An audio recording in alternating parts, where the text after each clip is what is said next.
Hi, I'm Frankie Joe Blooding, and I'm here to do some more interview questions. I've decided that these are fun.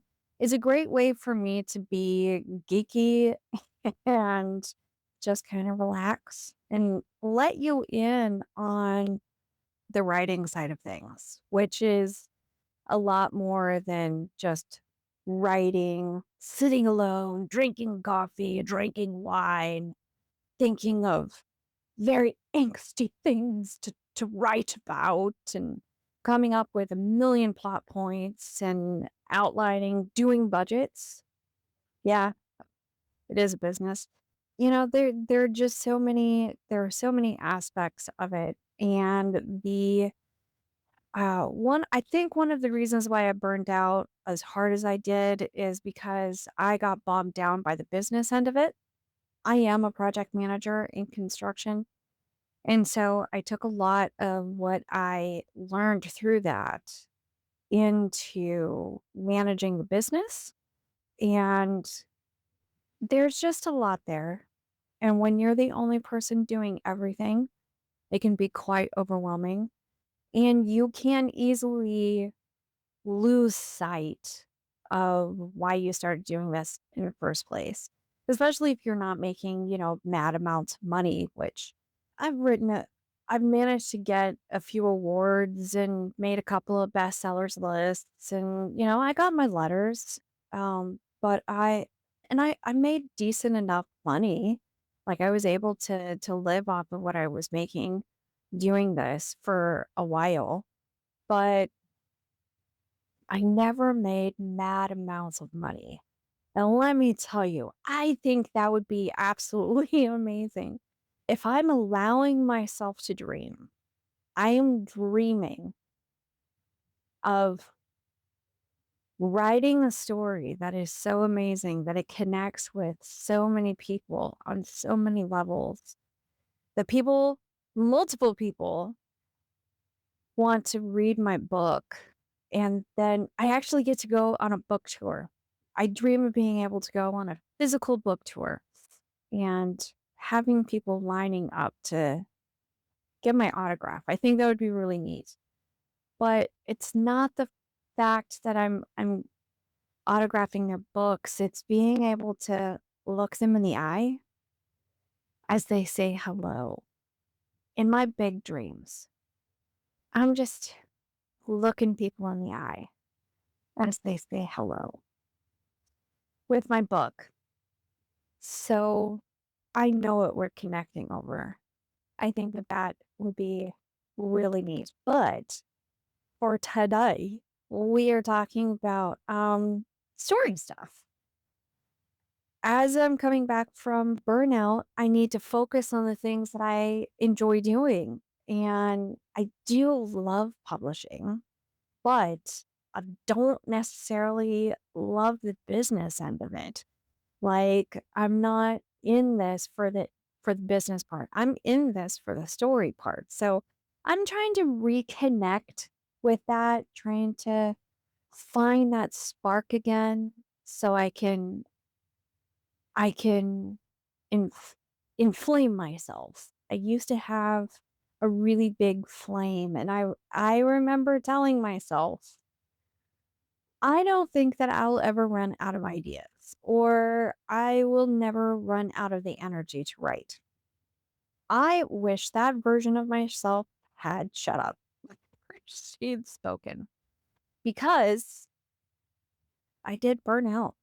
Did burn out. So let's see if we can reconnect. Where do stories come from? Okay, so have you ever had a story hunt you down until you wrote it? Yes. Yes, I have. It's the story that I'm currently writing, Dreams Wasteland. At least that's the working title for right now. It's a terrible title. I don't like it, but it fits. But this particular story had been running through me for a few years, but from Dreamlord Dreyma's side. And in order to actually tell the story, okay, back.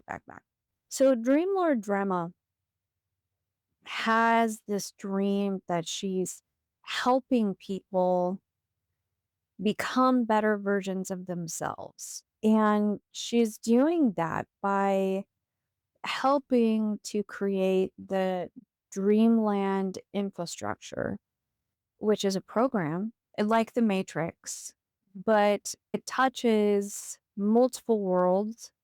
And we're trying to save humanity across all of these worlds. But she is so desperate to find value in herself and to provide value to those around her. And she keeps doing all of these amazing things, but it's just never enough. It's just never enough. It's just never enough. And she keeps losing the things she loves most dearly, the people she loves most dearly in the world, in an effort to become something valuable. So, like, her life keeps telling her, hey, you're not enough. You are still not enough. You are not enough to stay. You are not enough to matter. You are not enough to be kept. You are not enough to fight for. You are not enough. So she falls into this trap of her own making where she thinks the dreamland will be what finally makes her enough. If she can just do a good enough job in Dreamland, if maybe there's someone on some other planet that she can save or help or change or affect in a positive way, that she'll finally be enough. And it becomes an obsession for her. And that obsession turns into a toxicity. And I think that the reason this story has called to me for years is because it was her obsession with finding value through Dreamland. And for me, it was my obsession for finding value through my writing career. And I think that's kind of what led me. I think it's one of the many things that led me to burnout is the fact that I was fighting so hard to be enough. And I was doing what everybody else did. I was chasing the gurus. I was working with some really amazing authors. Because I was also doing indie author services. I was a outline writer. And I was listening to what they were doing and I was following what they were doing. And some of them were very successful, chasing tropes and chasing trends. And I was just like, okay, well, this is how you do it. And I tried, and that's not the way I could be successful. And my author career turned into an obsession and it turned toxic for me. I lost a lot of good relationships with people whom I loved. Some of them just showed their true colors, which was a blessing in disguise. But my obsession pushed a lot of people away because I didn't make time for them. I was pouring all of my time and attention into my author career, which was going absolutely nowhere. Well, I mean, it had plateaued. It wasn't going up. And then other things in my life started dying or decaying. Like you could just tell by the status of my office. My office was a complete mess at one point. My living space was a mess. My plants started dying. And I realized something's gotta shift. And so I tried to write this story through Drama's point of view, but it actually turned out to be like Demon Whiskey, where I was trying to write Paige's heart-wrenching story that was just breaking my whole soul because I was reliving stuff that I hadn't properly dealt with. And so I had to write Demon Whiskey through her sister's point of view. And I think that was a really fantastic idea. It gave me a whole new perspective on that story, which it gave me a whole new perspective on my own life. Yeah, writing is like going to a therapist and making money off of it. And so I was just like, this isn't working. I had written 4 chapters and I was just like, this isn't going to work. This isn't a story. This is you just pouring the poison out onto a page. And while this might be necessary, this is not a story. And so I created Lixis, and she's a type of Dreamlander that I had never met before. And she's quite special in the fact that she's a Dreamlander who actually gets to exist outside of the code that created her. Most Dreamlanders, if they step outside of boundaries of what they were created for, they get reset or they become imprisoned or they become recycled because you cannot go outside of your programming if you're a Dreamlander. Dreamlanders do not dream, but Lixis does. And it's because of her deformity. She is she was born to a family of Lumineers. Lumineers relight the hope in the dream planes and help keep the Dustmen alive. But Lixis is a reclaimer, so she brings the light back to dreams. So she is not really helping the Dustmen, she's helping the dreamers. And I was just like, okay, that's who I need. I need someone to come and re-spark that in me because I'm not dreaming anymore. I'm not wanting anymore. I'm not feeling anymore. I'm so numb. Everything is so gray. It's so dark. It's hard to create when there's no light. And so I created Lixis to help me relight my own dreams. And with that, just adding that other person, and now she's a complete person. She has her own character arc, which is really fantastic. And it's another character story that I needed to hear, that I needed to experience, that I needed to go through. And it's of her fighting her programming to learn how to fight. And that is something that I hadn't said out loud that I needed until I met her.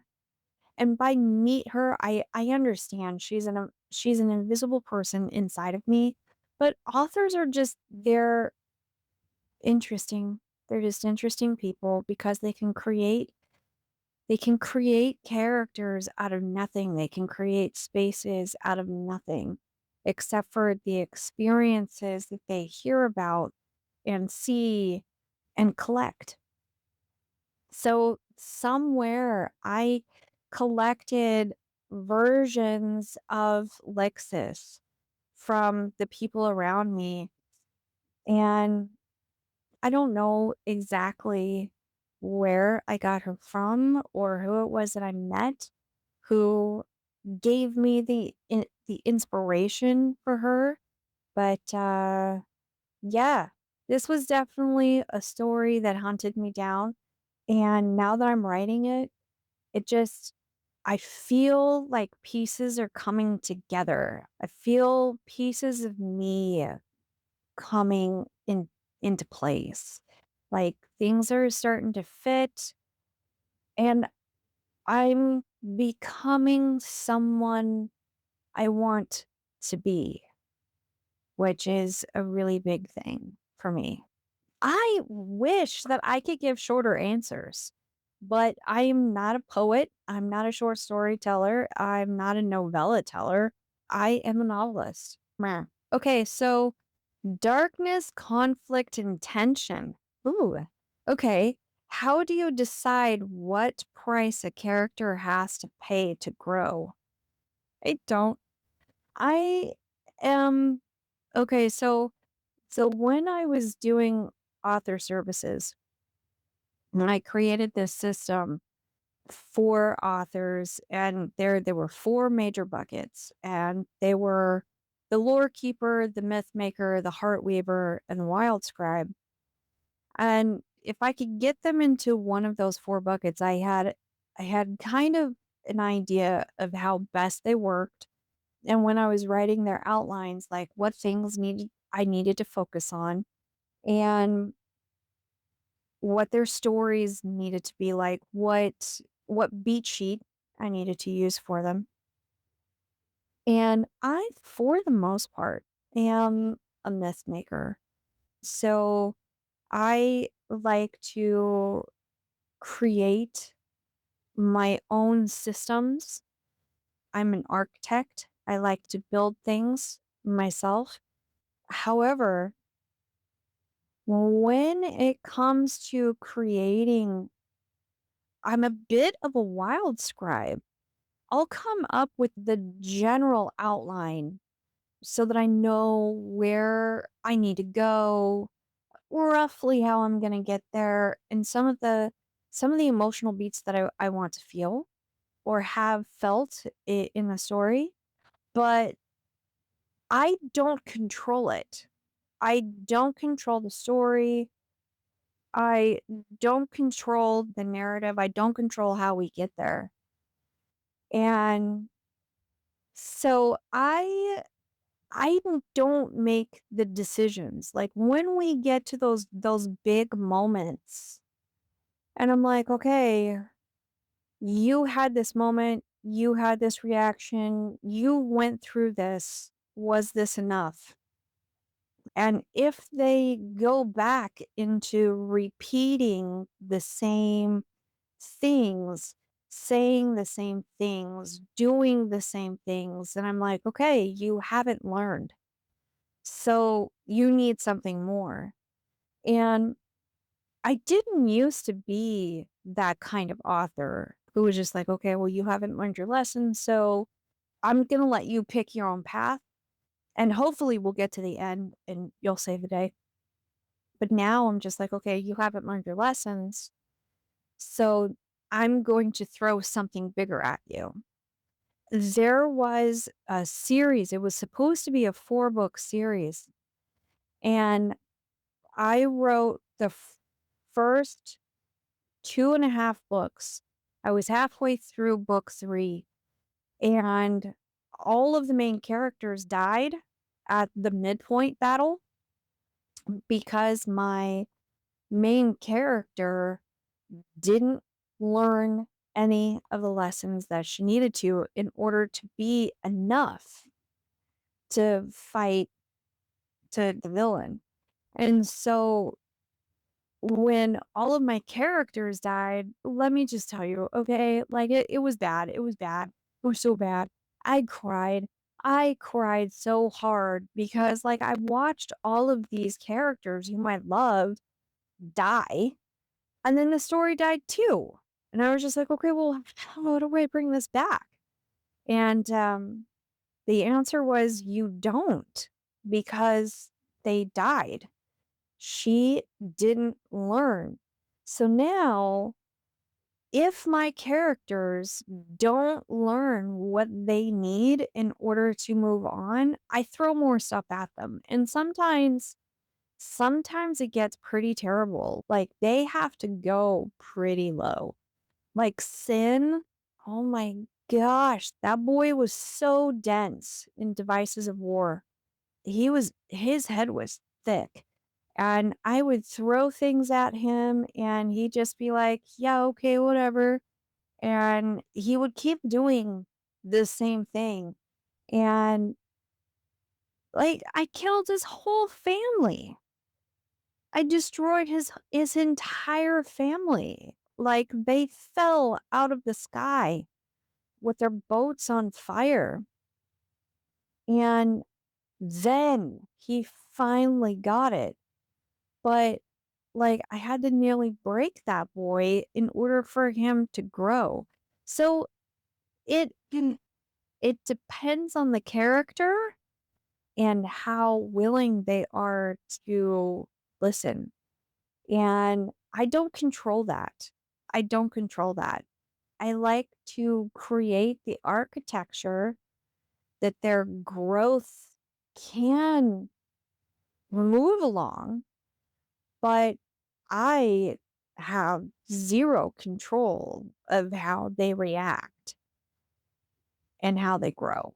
So, yeah, it's an interesting way to tell a story, and it makes it so that you're not consistent because sometimes something that should be easy is like 10 times harder because you make it 10 times harder.